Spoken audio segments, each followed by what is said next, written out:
Hello সবাইকে, সবাই কেমন আছো? আমি একটা নতুন ভিডিও নিয়ে এসেছি।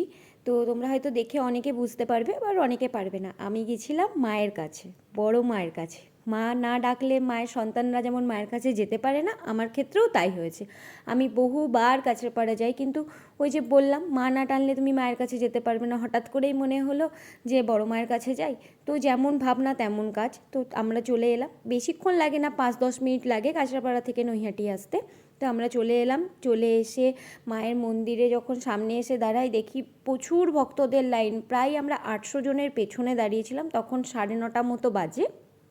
এসে লাইনে দাঁড়িয়েছিলাম। তারপরে এরকম যত বেলা বেড়েছে ভিড় বেড়েছে, লাইনে দাঁড়িয়ে থেকে থেকে আর কি, অতক্ষণ লাইনে দাঁড়িয়ে থেকে থেকে ভালোও লাগছিল না, বোর হচ্ছিলাম। তখন এরকম ভিডিও বানাচ্ছিলাম। আর এই যে আমার সাথে গেছিলো আমার মাসি। তো আমরা দুজনে লাইনে দাঁড়িয়ে থেকে থেকে এত ভিড় দিয়ে ভালোও লাগছে, যেহেতু শীতকালে গেছিলাম, ডিসেম্বরের 13 তারিখ। তো সেদিনকে ছিল অমাবস্যা।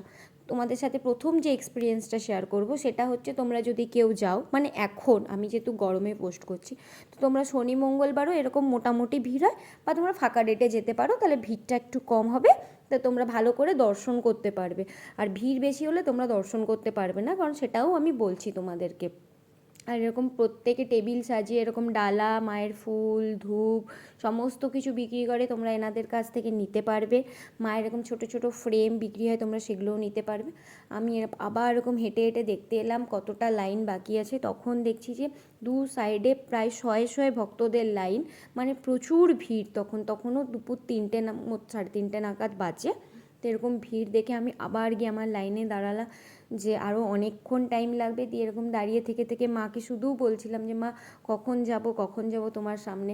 এরকম বলতে বলতে 6টা নাগাদ বা 6:30 নাগাদ আমরা এসে মন্দিরের সামনে দাঁড়াই। আর তোমাদেরকে একটু মায়ের মন্দিরটাও দেখিয়ে দিই। এটা মায়ের নতুন মন্দির তৈরি হয়েছে। তো এই যে এটা মায়ের মন্দির, আর পাশেই একটা শিব মন্দির আছে। মায়ের মন্দিরটা তোমরা দেখে নাও। তারপরে এরকম এসে আমরা কিছুক্ষণ পর এই এতটা এসে পৌঁছেছি, যখন সন্ধে আর শীতকালে তো তাড়াতাড়ি সন্ধে হয়। বাড়ি থেকেও বারবার ফোন করে জিজ্ঞেস করছে তোদের কত দেরি হবে, কত দেরি হবে। তখন একবার ভেবেছিলাম যে তাহলে বাড়ি ফিরে চলে যাই, অন্য দিন ফাঁকা ডেটে আসবো। তারপরে আবার ভাবলাম যে এতক্ষণ লাইন দিয়ে এখন বাড়ি চলে যাবো, তাহলে পুজোটাই দিয়ে যাই। এরকম করতে করতে যখন 6টা বাজে, তখন 6:06 মতো বাজে, হ্যাঁ, তখন আমরা মন্দিরের গেটের সামনে এসে দাঁড়িয়েছিলাম। তাও এসে 1 ঘন্টা দাঁড়িয়ে থাকতে হয়েছে, কারণ যেহেতু অমাবস্যা ছিল, মাকে ফুলের সাজে সেদিনকে সাজানো হচ্ছিল। সেটা শুনে মনটা আরও খুশি হয়ে গেল যে মাকে কেমন লাগে দেখব। কিন্তু ওই যে এক্সপিরিয়েন্স বাজে বললাম, যেটা হলো যে মাকে দেখতেই পেলাম না ভালো করে। তাড়াতাড়ি করে ওই বক্সগুলোতে ওরা জিনিসগুলো রেখে দিয়ে, আর আমাদের হাতে একটা করে মায়ের ফুল দিয়ে আমাদেরকে বার করে দিচ্ছিলো। মানে মায়ের প্রসাদটুকুও আমরা সেদিনকে পাইনি, কিন্তু মনটা কষ্ট হলেও ওই যে মা বলে না, মা মায়ের ভক্তদেরকে ফেরায় না। আমরা দাঁড়িয়েই ছিলাম যে যদি একবার ভালো করে দেখতে পাই বা ছবি তুলতে পারি। সেদিনকে এত ভিড়, না ছবি তুলতে দিচ্ছিল না কিছু করছিল, আর ওনারা সেদিনকে খুব বাজে ব্যবহার করছিল।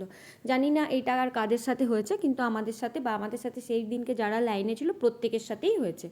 আর ওই যে মা ভক্তদেরকে ছাড়ে না বললাম, মা কোনোভাবে আমরা ঠেলাঠেলি করে একবার সামনে চলে গেছিলাম। একটা ভালো করে ছবি তুলে এনেছিলাম মায়ের, যাতে বাড়িতে সবাইকে এসে দেখাতে পারি। তোমরাও দেখো, তোমাদের মনস্কামনা মাকে জানিও, তোমরাও যেন একবার গিয়ে মায়ের সাথে দেখা করে আসতে পারো। প্রত্যেকে মনের ইচ্ছে জানিও। আর ভিডিওটা কেমন লেগেছে জানিও। আমি আমার এক্সপিরিয়েন্স শেয়ার করলাম। ভালো লাগলে একটা লাইক করে দিও, আর সবাই কমেন্টে বড় মা লিখে দিও। চলো টাটা সবাইকে।